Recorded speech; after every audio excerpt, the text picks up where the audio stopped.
So in a movie that combines Gen Z tropes, Pete Davidson, and whodunit elements that you've probably seen before, you might be wondering, is this movie worth your time? I'm going to say yes, it is absolutely worth your time and is totally beyond basic. Welcome to the channel, I'm Bryce, and I want to go ahead and review Bodies, Bodies, Bodies for you so you can know what to expect going into this movie. But let's dive deeper. So in Bodies, Bodies, Bodies, we've got a group of 20-somethings who are having this hurricane party in the middle of Florida. They just want to keep themselves occupied during imminent doom. However, things go quickly sour when they're playing a friendly game of Bodies, Bodies, Bodies, and one of them ends up dead. And without a way to call for help, they have to figure out who the killer is before all of them end up meeting the same exact fate. So a helpful note about this movie before getting into the pros and cons. This is very much a whodunit film. I know from the trailer it looks like a slasher flick, but that's not the case here. So if you're looking for a ton of blood and gore, there's not really a whole lot of it, so just be warned. So what did I really enjoy about Bodies, Bodies, Bodies? For one, this movie is really well paced. It's the pinnacle of time, which is 1 hour, 30 minutes, which I absolutely love for a movie. And within that runtime, it never goes too fast, too slow, and you're never really bored. It does a great job of introducing all the characters in the first act, building tension in the second act, and then cleaning everything up by the end of the third act. It's a nice steady cadence, it's not very jarring, it's extremely entertaining, and you're gonna have a good time with it. And to my surprise, this movie is very well acted. This movie features a lot of very not so well known names, but all of them really shine in this film. And ironically enough, the name I probably knew the most, which was Maria Bakalova, who you might have seen in Borat's subsequent movie film, was probably my least favorite performance of the movie. I thought it was a little choppy at times, but still nonetheless, I thought it was good on the whole. And of course, we've got Pete Davidson, who is a pop culture icon. This is actually one of the first movies I've ever seen him act in, and he absolutely crushes it. Or at least he was much better in this movie than he was in his appearance in The Suicide Squad. Additionally, there are a ton of surprising moments of brilliance to be found here. Without giving away spoilers, the one moment in this movie that comes to mind is a scene where tension is building really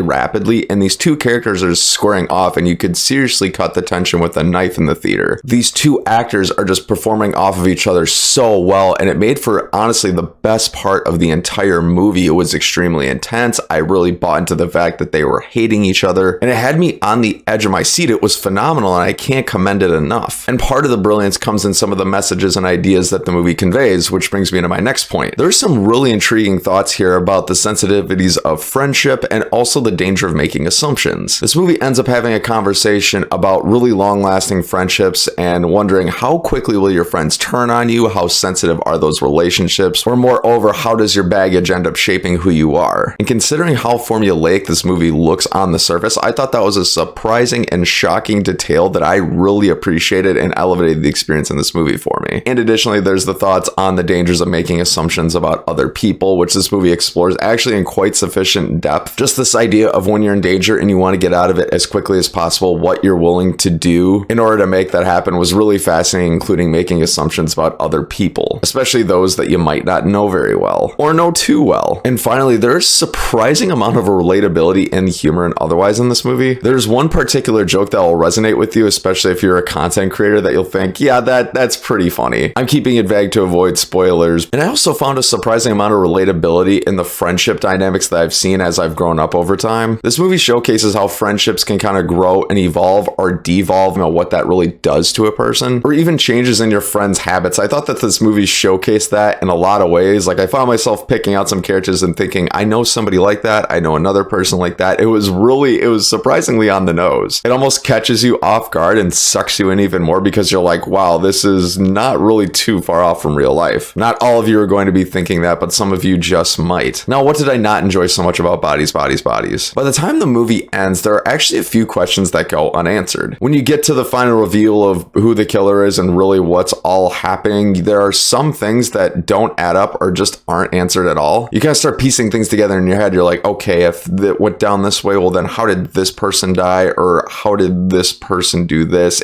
Some of those questions do just get kind of glossed over. And although it doesn't really take away the satisfaction from the overall experience, it's still an unanswered question nonetheless that I'm still thinking about now. And I watched the movie about 24 hours ago. And although this movie provides a really awesome experience, it's not one that's super unique or memorable. Like 2-3 years down the road, I have a feeling that I'm not going to remember this movie very well. And the overall whodunit nature of this is something that I've inevitably seen before in films like Death on the Nile, Murder on the Orient Express. And it's not to say that this movie is the same as those other aforementioned two, but the same overall gist is there. Somebody ends up dead, you gotta find out who the killer is. This film just adds a small twist to that and adds in more Gen Z elements and things that are more appropriate of the current times. Which brings me to my last con, which is I'm concerned about this film's relevancy over time. As I mentioned earlier, there's a lot of Gen Z tropes and a lot of phenomenon that relate to time as it is right now in 2022. But I have a feeling if you watch this 10 years from now, you're going to be like, this doesn't quite hold up because those were all definitely things from 10 years ago. Some of the slang, some of the lingo, some of the things like Tinder, they're all mentioned in this movie. And I think that over time, those are going to kind of get stale and it's going to be really noticeable and stick out like a sore thumb. Does it hurt the experience right now as you're watching it? Probably not. Will it hurt 10 years from now? At least a little, I'd imagine. I don't know. I'm not a fortune teller. So if I've got to give this movie an overall score, I'm going to give it an 8 out of 10. It's a great time, and it's one of my dark horse movies of the year, aside from The Outfit, which is another phenomenal movie. Friends, that'll do it. Thank you so much for watching. Keep a lookout for other movie and game recommendations and otherwise on the channel, including these end cards or the links in the description. I've been Bryce, and until next time, have a great day.